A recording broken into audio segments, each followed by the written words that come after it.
Maio, maio, entra de crego, non revolva o tempo xurando. Maio, maio da cruz da mariña, boten nolo maio, señores caballeros. Si non teñen maios, boten nos diñeiro. Aí ven o maio pola calle do Sol, aí ven o maio da roubar a Valledor. Maio, maio, entra de crego, non revolva o tempo xurando. Maio, maio da cruz da mariña. A primavera é o tempo das flores e do amor.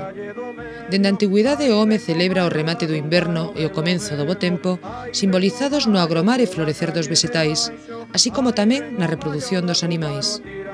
A natureza ateigase de vida, dos fondos vales ás altas montañas, dende os ríos caudalosos ata os máis pequenos mananciais. As relixións antigas tiñan divindades protectores dos vegetais e dos animais que festexaban en abril e maio. Maia, que era unha deusa romana, deulle nome ao mes.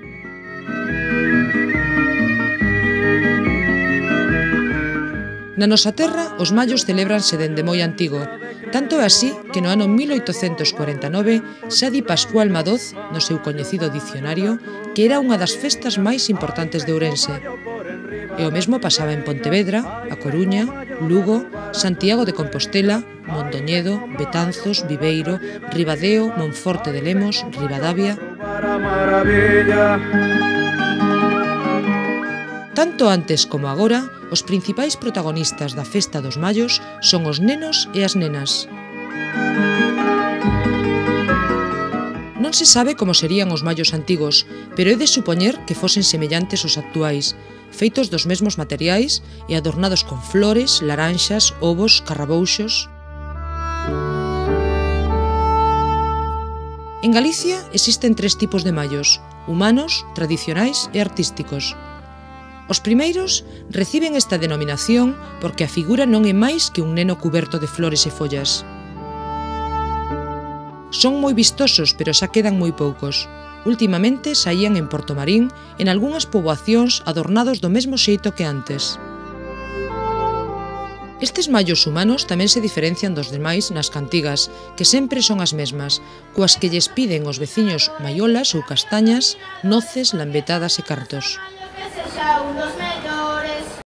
Así tamén son os de Vilafranca do Bierzo, que maila estar na provincia de León cantan en galego, repetindo unha e outra vez antigas cantigas como esta: tire castañas, señora María, tire castañas que as ten na cociña.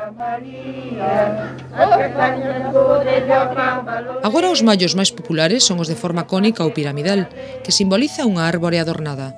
Así son os de Pontevedra, Ourense, Redondela, Marín, Vilagarcía de Arousa, Caldas de Reis, Sanxenxo, Poio. Tamén son así na maioría das poboacións onde se recuperaron nos últimos anos, como Vigo, por exemplo. O material principal dos maios é o fiuncho, sobre o que van restras de flores, de laranxas ou de cascas de ovos.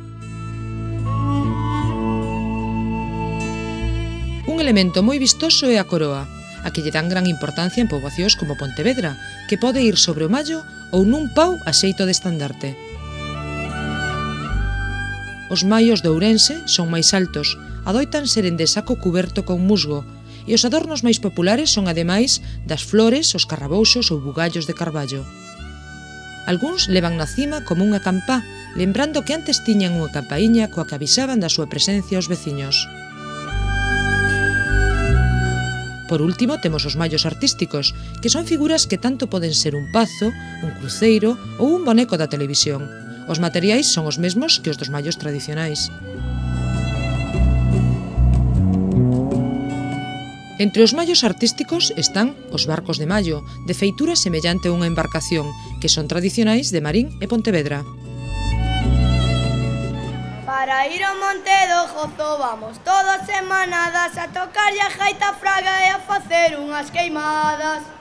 Vamos ao cruceiro, chegamos para cantar. Un mallo consta de dúas partes, a figura e os cantares ou coplas. As coplas de Pontevedra xa se imprimen alo menos dende 1869 e as de Ourense a partir de 1917. As mellores coleccións son as do Museo de Pontevedra e da Biblioteca da Deputación de Ourense.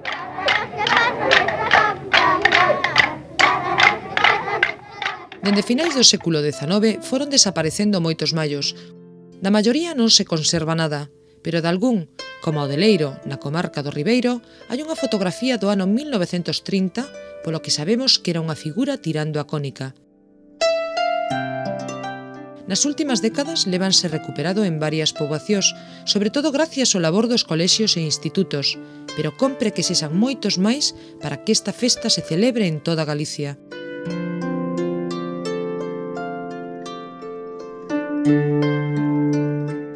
Un mallo é doado de facer. Uns paus e logo fiuncho, musgo, flores, laranxas, carrabouxos, cascas de ovo... Vale todo, con tal de que sexa natural e bonito.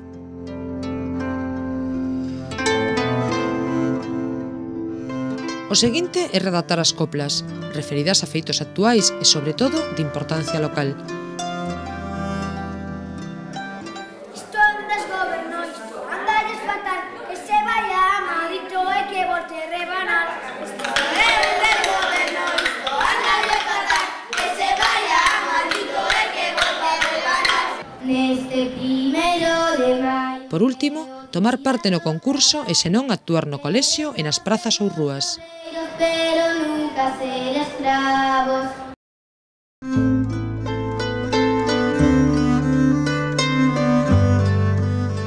Os mallos non se poden deixar abandonados como se fose lixo.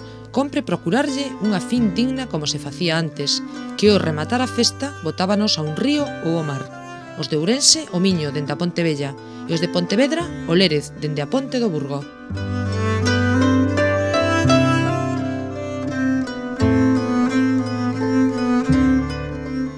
Porque o mallo non morre. O mallo vaise para volver o vindeiro ano e anunciar de novo a chegada da primavera, sempre coa mesma mensaxe de ilusión, amor, paz e fartura para todos.